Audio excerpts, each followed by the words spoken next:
Bonjour à toutes, bonjour à tous. Nous sommes le samedi 15 juillet 2017. Alors aujourd'hui, de quoi vais-je vous parler? Je voudrais faire une petite précision. Alors déjà, on m'a reproché d'avoir été très grossier la dernière fois à propos des vaccins. Bah oui, c'est comme ça la vie. Celui qui n'a jamais dit merde, con, cochon, enculé, fumier, me lance la première pierre. Ça fait partie du vocabulaire, ça arrive. En psychologie, on encourage même les enfants à dire des grossièretés une fois de temps en temps pour les libérer. Bon, ça, c'est un autre problème. En plus, c'est un peu la caméra, là. C'est pas la peine que vous voyez mes petits personnages. Hein, mon côté pas encore sorti de l'enfance. Donc, je m'en fiche. Hein, je vous le dis tout de suite, pour moi, la grossièreté sert de dérision et nous permet d'accepter des vérités qui ne sont pas toujours très bonnes à dire. Ça, c'est une chose. À présent, je vais vous faire une déclaration pour qu'on soit bien clair. Je ne suis pas contre, par principe, la vaccination. Ce contre quoi je me bats, ce sont les adjuvants intégrés dans ces vaccinations et qui ont des conséquences extrêmement dramatiques au niveau du vivant et au niveau des enfants et des adultes qui sont touchés par ces adjuvants. Alors je vous assure que je ne parle pas sans savoir. Et je vous le prouverai dans quelques semaines quand je sortirai mon livre sur les vaccins, qui est une enquête sur les vaccins, complémentaire de Pandora, donc je connaissais déjà bien le sujet. Je ne suis pas de ceux qui vont s'insurger en disant « Oui, je suis contre la vaccination, comme ça !» sans avoir de raison médicale et scientifique. Je ne suis pas le schtroumpf qui n'aime pas, qui veut dire « Non, je ne vais pas être... » Ça n'a rien à voir.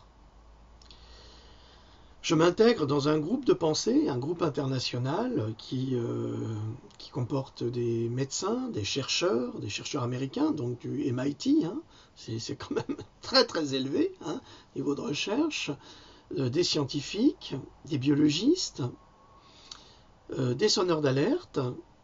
Je m'inscris dans ces mouvements-là, dans ces groupes-là.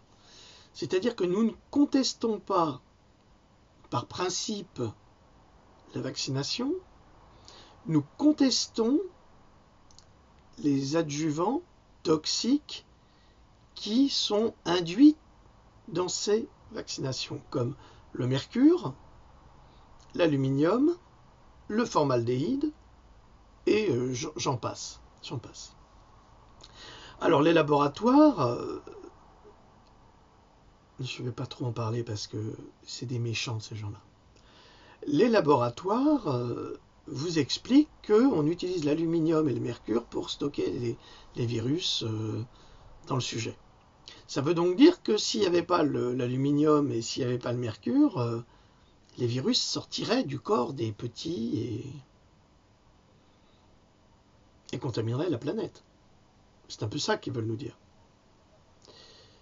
Mais les études scientifiques et épidémiologiques qui sont faites par des chercheurs indépendants prouvent que de toute façon les virus y dégagent.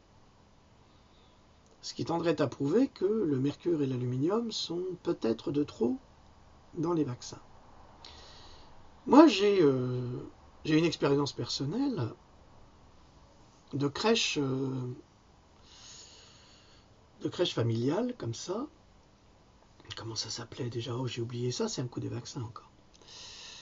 De crèche parentale, voilà. Je n'ai jamais été autant malade de ma vie que lorsque j'étais dans une crèche parentale. Et je comprends aujourd'hui, 17 ans plus tard, pourquoi j'étais si malade. Mais parce que tous les gosses étaient vaccinés. Et qui développaient des virus contre lesquels moi, je n'étais pas immunisé. Et donc j'ai attrapé leur virus, bon j'ai fait mon immunité, mais je peux vous dire que j'ai été malade comme un chien pendant des semaines et des semaines répétitives. Et je ne comprenais pas, moi qui n'étais jamais malade ou rarement malade, Eh bien, rien qu'en amenant les gosses à la crèche parentale, en faisant des gardes, en s'occupant, alors en torchant les gosses, en nettoyant la morve au nez, en tout ça, on ne pouvait pas se laver les mains toutes les 30 secondes, hein, c'est pas possible. Eh bien, on se contamine inévitablement. Avec les squames, c'est évident. Et aujourd'hui, je comprends pourquoi j'étais malade comme un chien. J'étais malade comme un chien parce que tous ces gosses étaient vaccinés. Et que tous ces petits êtres humains, qui étaient des univers à eux tout seuls, étaient également des transmetteurs de ces virus. Et tout se mélangeait. Alors, ce qu'il y a de formidable, c'est que si vous survivez, vous faites votre immunité pour la vie, hein, je dis bien. Parce que le problème des vaccinations, c'est qu'elles ne font pas une immunité à vie. Je vous l'ai expliqué avec le tétanos, vous êtes vacciné il y a 2 jours, vous vous coupez, il y a une plaie terrible, suppurante, on vous revaccine contre le tétanos. Mais c'était pas immunisant. Si, mais on recommence. Parce que non, c'est pas immunisant. Les vaccins contre rougeole, oreillon, rubéole sont pas immunisants à vie. Non, ils sont immunisants pour 3 ans. C'est pour ça qu'on fait des rappels quand ils ont 16 ans. Dans mon livre, vous verrez, je parle beaucoup du ROR ou le MMR. C'est le même, mais c'est aux États-Unis. C'est des études scientifiques, hein, c'est pas mon avis, je vous rassure tout de suite. Mon avis, il importe peu. Moi, je ne fais que prélever des informations et je vous les offre. Après, c'est vous qui décidez ce qui est bon ou pas pour vous. Alors, pourquoi je fais cette vidéo? Parce que j'ai toujours été très circonspect avec le virus, avec le vaccin contre la grippe saisonnière. C'est drôle, c'est une grippe saisonnière. Vous avez rendez-vous tous les ans avec la grippe. Comme par hasard, les laboratoires savent, parce qu'ils ont des protocoles qui leur permettent de prévoir quel type de virus va sortir l'année suivante. C'est pour ça qu'un an avant, ils préparent le vaccin. Ils ne peuvent pas préparer le vaccin en 5 minutes en disant ah oui, ça c'est la grippe H5N2, ouais, on va vous faire ça tout de suite. C'est pas possible puisque ça touche le monde. Alors je sais pas si je vais faire un scénario science-fiction, c'est science-fiction là, c'est que de la science-fiction. Imaginons que je sois un laboratoire et je veux gagner beaucoup d'argent. Imaginons, je vais créer un virus de la grippe. Mais en même temps, je vais créer le vaccin qui va aller avec ce virus de la grippe. Et puis je vais d'abord diffuser le virus de la grippe, et après je vais dire ah ben moi j'ai le virus de la grippe. Vous allez voir. Sauf que dans la vie, ça se passe pas toujours comme on l'avait prévu. Et le laboratoire inventé a créé son vaccin contre la H2N5 par exemple. Et le virus a muté, il est devenu H3N7. Ah merde. Ouh. J'ai dit merde. Ah mince. Oh la vache. Ouh, c'est dur. Ouh là là. Qu'est-ce qu'on fait? C'est pas grave. On balance quand même le vaccin. Mais comme le virus a muté, le vaccin ne sera pas utile pour lutter contre ce virus, puisque c'est pas la même souche. Donc c'est ça qui m'étonne à chaque fois qu'on a ce qui s'appelle la grippe saisonnière, comme on a le printemps, l'automne, l'été, l'hiver.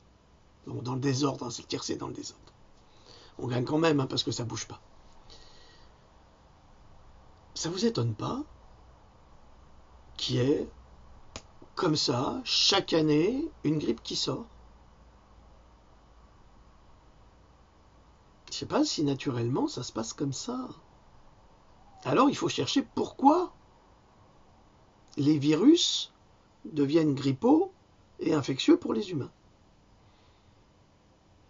Souvenez-vous, la grippe aviaire, ce seraient les oiseaux qui auraient contaminé.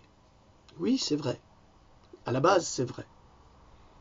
Mais dans la nature, les oiseaux qui vivent en plein air, qui se nourrissent en plein air, sont rarement atteints d'un virus de grippe aviaire. Bon, il y a le charbon, bien sûr, ça c'est encore autre chose. J'y reviendrai après. Donc ils sont rarement atteints d'un virus de grippe aviaire. C'est plutôt les élevages de volailles, de volatiles, où les animaux vivent. Vous avez dû voir ça sur Internet. Hein, LC224, là, vous montre des vidéos sur les conditions d'élevage en batterie des poulets, où vous voyez ces pauvres créatures qui sont sans plumes sur les ailes cassées, les jambes brisées, enfin qui vivent dans leurs excréments, c'est jamais aéré, ils prennent jamais l'air. Et évidemment, dans ces conditions, tous les virus se développent, les pestes, les tuberculoses, enfin tout arrive et tout se développe et puis tout s'échappe. Donc, tant qu'on n'a pas compris que les élevages intensifs créent de la toxicité virale, on le sait d'ailleurs, c'est pour ça qu'on les bourre d'antibiotiques. Mais ça coûterait moins cher, par exemple, de laisser dans les vignes, parce que ça se fait, hein, au lieu d'utiliser des insecticides, dans certaines contrées du monde, on prend des canards de Barbarie, et alors on les lâche dans les vignes la journée, ils vont nettoyer toutes les vignes, et ils vont certainement pas toucher aux raisins, ils vont nettoyer toutes les vignes de tous les insectes, de toutes les cochonneries qui abîment la vigne. Puis le soir, ils rentrent. Puis le lendemain, ils repartent. Et comme ça, vous avez des vignes impeccables qui n'ont pas besoin de pesticides. Et ces canards-là ne sont jamais malades. Parce qu'eux sont en pleine nature, ils ne sont pas les uns sur les autres, ils ne se chient pas dessus, ils ne se pissent pas dessus, ils ne se vomissent pas dessus. Enfin, c'est la liberté. Dans le Lot, une région que je connais bien, vous voyez par exemple des champs de noyers et des élevages d'oies. Et régulièrement, les éleveurs mettent les oies dans les champs de noyers, qui vont nettoyer les noyers des parasites, qui vont fertiliser les noyers avec leur déjection. Et ça se passe très bien, on n'a pas besoin d'utiliser des pesticides contre la mouche, puisque c'est bouffé par toutes les oies qui sont là. Donc c'est des moyens écologiques de lutter contre les nuisibles. Mais, c'est également des moyens écologiques pour élever dans des conditions saines des oies, des canards, des poules. Donc, quand dans un élevage de poules, on abat je ne sais pas combien de milliers de poules parce qu'elles sont atteintes d'un virus de grippe aviaire qui va se diffuser, il faut se dire également il faut se demander qui en est la cause. La cause, c'est l'élevage intensif. Et c'est la qualité de l'élevage intensif. Et ce n'est pas suffisant de vacciner ces animaux pour les protéger. On le voit bien aujourd'hui, vous avez une quantité de personnes qui sont vaccinées ou qui ont été vaccinées contre des virus, des pathologies, et qui développent ces pathologies. J'en parle dans mon livre, je ne vais pas vous en parler ici maintenant. Donc, ce que je voulais vous dire, pour que les choses soient claires entre vous et moi, c'est que je ne serai jamais celui qui vous dira qu'il faut pas vacciner vos enfants. Je vous dis, protégez vos enfants. C'est-à-dire que c'est votre devoir, en tant que parent, de faire les recherches, ou de vous plonger dans les recherches que je fais, avec des preuves factuelles, scientifiques, et c'est à vous de demander au ministre de faire retirer par les laboratoires, puisque la ministre a bien dit qu'elle prenait ses responsabilités, donc de faire retirer par les laboratoires les éléments toxiques pouvant invalider les patients.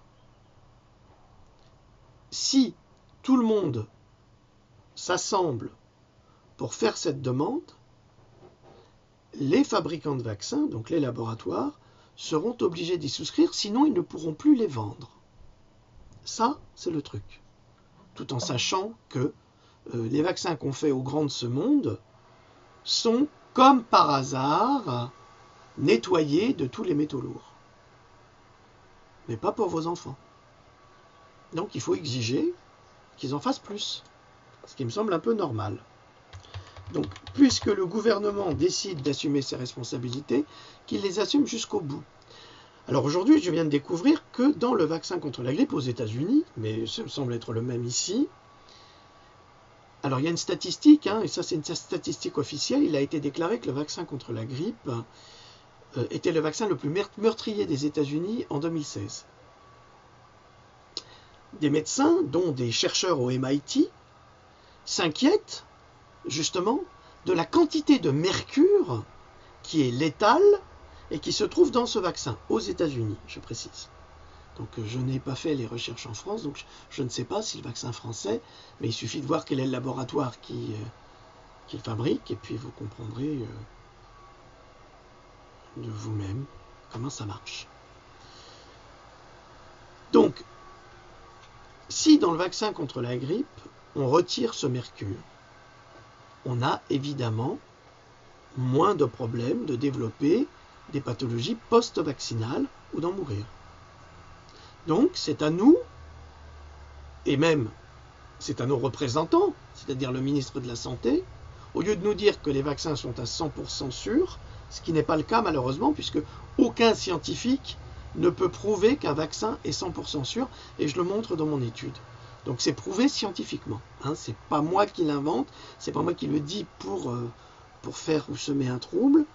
Donc c'est ce que je vous répète, je ne suis pas contre la vaccination, je suis contre la vaccination qui est chargée en métaux lourds et qui est responsable du développement de l'autisme, ça on en a la preuve, qui est responsable des effets secondaires gravissimes qui peuvent mener à des paralysies et à la mort, ou même à la débilité. Donc parce qu'il y a ça aussi. Donc c'est ça que je vous dis aujourd'hui. C'est pas drôle du tout, parce qu'on est sur un sujet extrêmement sérieux, même si parfois je fais le pitre pour vous dire des choses, mais là, ce que je dis, et je le répète, je suis simplement contre une vaccination chargée en métaux lourds. C'est tout. Maintenant, que les autorités sanitaires prennent leurs responsabilités, comme le dit notre ministre, et qu'elles fassent en sorte de protéger la population française des effets secondaires qui sont liés aux vaccinations et au taux de mercure et d'aluminium qui se trouvent injustement dans les vaccins. Voilà, petite vidéo, petite information. Je vais continuer mes recherches parce que je n'ai pas encore fini et à chaque fois je tombe de ma chaise tellement je suis estomaqué de découvrir les résultats des recherches indépendantes. C'est à faire frémir, évidemment. Et je suis content, aujourd'hui, de ne plus avoir d'enfants en bas âge, parce que ce serait la croix et la bannière. Voilà. Si vous avez des questions, vous avez ma page Facebook, n'hésitez pas. Si c'est pour m'insulter, c'est pas la peine parce que vous serez viré immédiatement. Donc on vous entendra pas, on vous verra pas. Donc vous pouvez gueuler. Et puis d'ailleurs, je comprends pas cette violence que développent certaines personnes pour ou contre la vaccination sans rien savoir. J'ai eu cette expérience il y a 2 jours avec une bonne femme parfaitement ignorante, mais parfaitement ignorante, qui était pour la vaccination. Mais sans connaître ni les effets dévastateurs, sans s'être renseigné sur les victimes, sans connaître les causes de ces effets, mais rien du tout. J'ai posé 2 questions. J'ai demandé est-ce que le garde-asile... alors je lui ai expliqué ce qu'il y avait dans le garde-asile, et je lui ai demandé si elle injecterait ça à sa fille. Et cette sotte m'a répondu « Ah oui, on voit bien le type qui bosse dans la pub et qui veut vendre son produit. » Mais moi, j'ai rien à vendre. Moi, j'ai rien à vendre. Rien du tout. Moi, mon travail, c'est d'informer les gens. Moi, je suis un chercheur. Bien sûr, j'ai travaillé dans la publicité. Et alors ? Et alors ? Elle travaille dans quoi, elle ? Elle est médecin, elle fout des cathéters ou elle met des... comme dans le temps, Elle fait des coloscopies. Elle découvre les parties intimes de ses patients, c'est ça ? Je la critique pas sur ce qu'elle fait, je m'en fiche. C'est pas ça la question. Mais quand on connaît pas un sujet, on se tait. Vraiment, je suis désolé, mais on ferme sa gueule. Et on la ramène pas en insultant les gens qui savent. Parce que ça, c'est insupportable. Donc, j'ai eu aussi un monsieur qui est très gentil, je suis sûr qu'il a animé des meilleures intentions, mais qui connaît absolument pas le sujet, sous prétexte qu'il serait scientifique à la base. Mais un scientifique, je suis désolé, la base de la science, c'est d'étudier. Et il ne connaît pas le sujet. Parce que pour dire ce qu'il a dit, il n'est pas du tout, mais alors pas du tout informé de ce qui se passe. On lui a dit, bah, la vaccination c'est bien, alors la vaccination c'est bien. Mais oui, c'est bien. Dans certaines conditions et à certaines personnes. On ne peut pas, par exemple, vacciner des personnes qui sont immunodéficientes. D'ailleurs, je vais vous poser une question qui est toute bête, toute simple. Comment se fait-il qu'il y ait des gens qui réagissent jusqu'à en mourir ou à devenir autistes avec des vaccins et pas d'autres? C'est-à-dire qu'ils réagissent autrement. Ça veut donc dire qu'il y a des déficiences immunitaires chez une grande partie de la population mondiale, parce que c'est mondial, et pas dans l'autre. Qu'est-ce qu'attendent les laboratoires pour développer un protocole pour vérifier pourquoi certains deviennent autistes, infirmes, invalides, vivent dans des souffrances épouvantables au quotidien, et pas d'autres? Il doit y avoir un facteur. C'est le b.a.-ba de la science. C'est le b.a.-ba de la protection civile. Eh bien, on n'a personne, mais alors personne qui va faire cette enquête. Pourquoi? Parce que faire une étude de ce type-là coûterait des millions d'euros. Et personne ne veut les assumer. Donc, on préfère dire que oui, votre enfant est devenu autiste parce que c'était comme ça. Oui, votre fille, elle a été vaccinée au garde d'asile, elle est devenue invalide, elle ne peut plus marcher, même si c'était une championne de course, mais parce que c'était en elle. On préfère dire ça que de dire la vérité. Donc oui, il y a un mensonge, mais un mensonge et un lobbying épouvantable des entreprises et des laboratoires pharmaceutiques qui ont acheté les politiques, qui les ont mis en place et qui nous imposent des lois comme la loi que nous avons actuellement 2 mois après l'élection de Petit Bokassa. Ah oui, alors lui, il reçoit l'armée au 14 juillet, le chef des armées, c'est lui le patron. Ah mon général, tu fermes ta gueule. Hein. Ouh. Il avait promis dans le débat avec Asselineau qu'il allait augmenter le budget de l'armée. Oui, oui, il était d'accord, c'est ce qu'il a dit. Et comme avait dit Asselineau, vous êtes d'accord avec tout le monde. La preuve, Asselineau savait que c'était quelqu'un qui savait être d'accord avec les autres sans être capable d'assumer la parole qu'il avait donnée. Donc voilà où nous en sommes. Alors qu'on m'explique comment se fait-il que le gouvernement Macron ait voté une loi obligatoire sur les vaccins alors qu'il n'en avait jamais parlé pendant sa campagne. Dans mon livre, vous verrez les rapports qui existent entre Macron et les laboratoires pharmaceutiques. Les rapports qu'il a entretenus par le passé, bien sûr, parce que tout ça, c'est quelque chose qui se prépare. Donc aujourd'hui, notre combat ne doit pas être contre les vaccins, il faut vraiment cibler. Notre combat doit être dans l'obligation de la création d'un test épidémiologique qui permettra aux médecins de déterminer avec exactitude si le vaccin ou les vaccins qu'il va injecter à vos enfants auront des conséquences dramatiques ou pas. Ça, c'est ce qu'il faut exiger. Parce que des études qui ont été faites sur la condition des enfants vaccinés et non vaccinés, elles existent depuis la fin du XXe siècle. Et il a été prouvé, par recoupement, des études très sérieuses qui ont été faites et menées en Nouvelle-Zélande, que les enfants non vaccinés étaient en meilleure santé que les enfants vaccinés. Ce n'est pas moi qui le dis, c'est l'étude. Alors, n'allez pas chercher des prétextes pour m'attaquer, parce que j'ai tous les arguments pour contrer toutes vos attaques, qui sont des arguments scientifiques, établis par des scientifiques internationaux.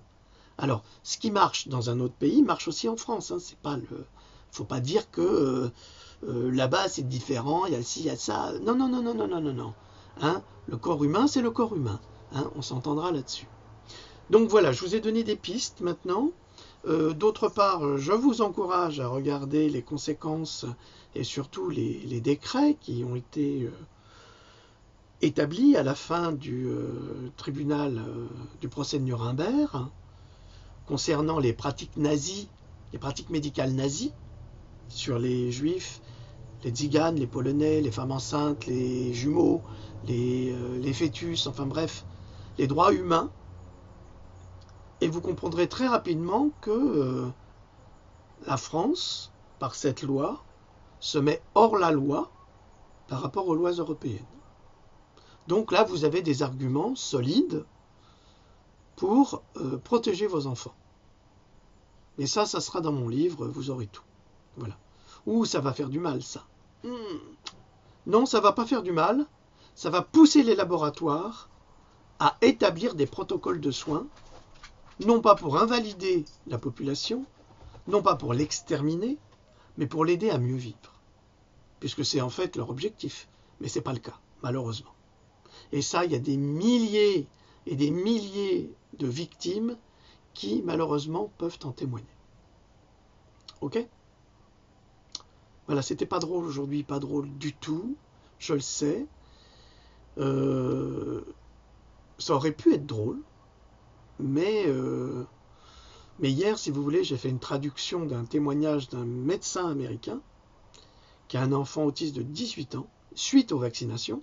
C'est ce qu'il déclare en tant que scientifique, et je peux vous dire que c'est une pointure, hein, parce que les PhD et les diplômes qu'il a et tout ce qu'il a fait, c'est vraiment un expert, le type. Et c'est pas le pauvre papa, la pauvre maman qui n'a pas de diplôme et qui se retrouve avec un gosse autiste sans savoir pourquoi. Hein. Et ça, je peux vous dire que ça m'a bouleversé. Donc, mon combat, moi, c'est un combat altruiste, parce que j'ai pas à faire autre chose.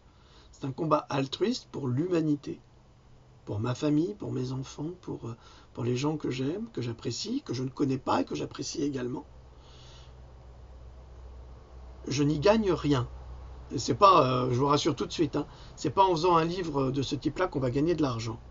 Ça, ces arguments de ces espèces de connasses, ouais, c'est parce que vous vendez quelque chose, elle ne sait pas ce que c'est que la vie d'un écrivain indépendant. Hein. C'est vraiment elle est ignorante dans les vaccins, puis c'est comme l'espèce d'icounas. Hein. C'est les mêmes. Hein. C'est vraiment les mêmes crétins de base qui croient tout savoir, qui ont un ego, mais alors comme ça, et qui vont nous faire des leçons alors qu'ils savent rien. Ça, je dois dire que c'est insupportable.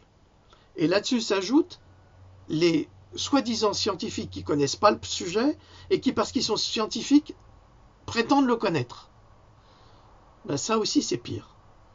Mais ça, c'est l'oligarchie qui aime bien se servir de ces gens-là. Ah, ils sont passionnés avec ces gens-là. Parce qu'ils utilisent la science comme prétexte à leurs mensonges. Ils justifient leurs mensonges par la science. Alors c'est vrai, vous pouvez avoir des résultats, un résultat, prouvé par la science, et puis juste à côté, vous en avez 15, mais qui ne sont jamais pris en considération, et qui prouvent par la science exactement le contraire. Ce qui veut dire que la science n'est pas exacte. Et la science n'a jamais été une science exacte. La preuve, cette espèce de scientifique, quand je lui ai sorti un argument avec un professeur, je dis bien, un professeur américain qui explique la toxicité, la nocivité du mercure, il me dit oui, mais souvent les scientifiques ne sont pas d'accord entre eux. Oui, ça, alors vraiment ça c'est le truc. Le type, ouais, vous êtes contre la vaccination, ouais, on va vous dénoncer, vous êtes ci, vous êtes ça. Mais attendez monsieur, moi je vous apporte des preuves qu'il y a des problèmes avec la vaccination. Oui, mais vous savez, les scientifiques ils peuvent se tromper. Voilà. Ça veut dire que la science est bonne d'un côté, elle n'est pas bonne de l'autre. Il faut arrêter de nous prendre pour des cons. Arrêtez. Et arrêtez de tomber dans le piège. Quand vous avez l'État et quand vous avez les labos qui vous prouvent par A plus B qu'ils ont raison, c'est comme Monsanto, c'est exactement pareil. Monsanto a un budget de 100 millions de dollars par an. Vous allez dire, oui, Monsanto n'existe plus. Mais si, il existe à travers Bayer. Vous savez pourquoi Monsanto est passé chez Bayer? Ou avec Bayer, parce que c'est par pas ça. Il y avait tellement de poursuites judiciaires contre Monsanto qu'en changeant de nom, les poursuites, elles sont... Bayer va dire, c'est pas nous, c'était Monsanto, hein. Nous n'en sommes pas responsables, nous. On continue, mais n'en est pas responsable. Voilà, c'est pour ça. Parce qu'ils achètent les politiques, ils achètent les juges. Vous savez qu'aux États-Unis, à la Cour suprême, il y a un juge qui était avocat pour Monsanto. Et toutes les affaires contre Monsanto qui passent sous les yeux de ce juge, en faveur de Monsanto, comme par hasard, à la Cour suprême. Ça en dit beaucoup sur la justice aussi. Bon, pas mal d'informations, c'était pas mal. On est le 15 juillet, hier c'était le feu d'artifice, mais aujourd'hui ça a pété dans la vidéo de Jean Drogue. Ouais. Et je vais vous dire aussi pourquoi j'ai supprimé les commentaires sur mes vidéos sur YouTube. C'est très simple, c'est pour ne pas avoir affaire à tous ces ignorants qui veulent m'apprendre ce qu'ils ne savent pas. Voilà. Et que j'ai pas besoin d'insultes ou de mauvaises ondes dans ma vie. Je suis pas là pour ces imbéciles-là. Je suis là pour aider les personnes volontaires qui veulent bien accéder à certains niveaux de connaissances pour s'éveiller et pour s'élever. C'est tout. C'est clair? Hein? Ouais, c'est clair. En tous les cas, c'est clair pour moi. C'est déjà l'essentiel. Alors, je vous salue tous et je vous souhaite un excellent week-end. Salut!